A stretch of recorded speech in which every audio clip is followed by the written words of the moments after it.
Muling nagliyab ang kabundukan ng Sagada ngayong Undas para sa tradisyonal na panag-apoy. Sa halip na kandila, kahoy ang sinisindihan bilang pag-alala. Sa mga namayapa, narito ang Agenda Weekend Report ni Alex Asalil ng Abante.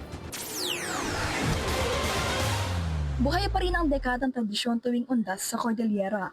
Para sa mga lokal rito, hindi natatapos sa pagyaon ng kanilang mahal sa buhay ang kanilang ugnayan. Kaya naman ang huling hantungan nila ay hindi sa sementeryo. Madalas, inililibing sila sa mismong bakuran ng kanilang tahanan. Creepy man para sa iba, ito ay ang paraan ng mga taga-Cordillera ng pagpapakita ng malalim na respeto at patuloy na koneksyon sa yumao. Naniniwala kasi sila na nananatiling gabay at bantay na kanilang tahanan ang kaluluwa ng namayapang kamag-anak. Kaya para sa kanila, mas mainam na ang kanilang himlayan ay malapit sa kanilang pinagmulan. Makikita sa bakuran ang mga simpleng puntod na kadalasan ay gawa sa bato o kahoy. Walang mga palamuti pero puno raw ito ng alaala at pagmamahal. Ayon sa simbahang Katolika, importante na sagrado ang uling hantungan ng mga namatay katulad din ng paglagak sa urn ng mga nakremate. Lahat ng namatay, katawan man o i-inurn mo yung sa urn, ay sagrado yun.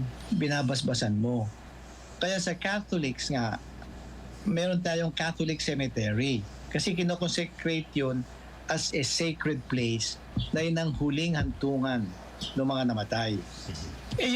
Unless yung bahay mo, pinaconsecrate mo yan, pinabasbasan mo, may special altar ka dyan, pwede mo naman lagay doon. Sa Sagada Mountain Province pa rin, isang katutubong tradisyon din tuwing araw ng mga kaluluwa ang dinarayo ng mga turista, ang panag-apoy tuwing Undas. Sa halip na karaniwang kandila, mga sulong mula sa pine wood o sugat ang sinisindihan ng mga pamilya habang nagdarasal sa libingan ng mga yumao. Ang apoy kasi para sa mga taga-Sagada ay simbolo ng pag-alaala at liwanag. Ang pagdina sa sementeryo ang kanilang paraan ng pagpapakita na hindi nawawala ang alaala ng mga nasa kabilang buhay na. Isa itong sagradong ritual na simbolo ng pagmamahal na patuloy na nag-aalab sa puso ng mga naiwan.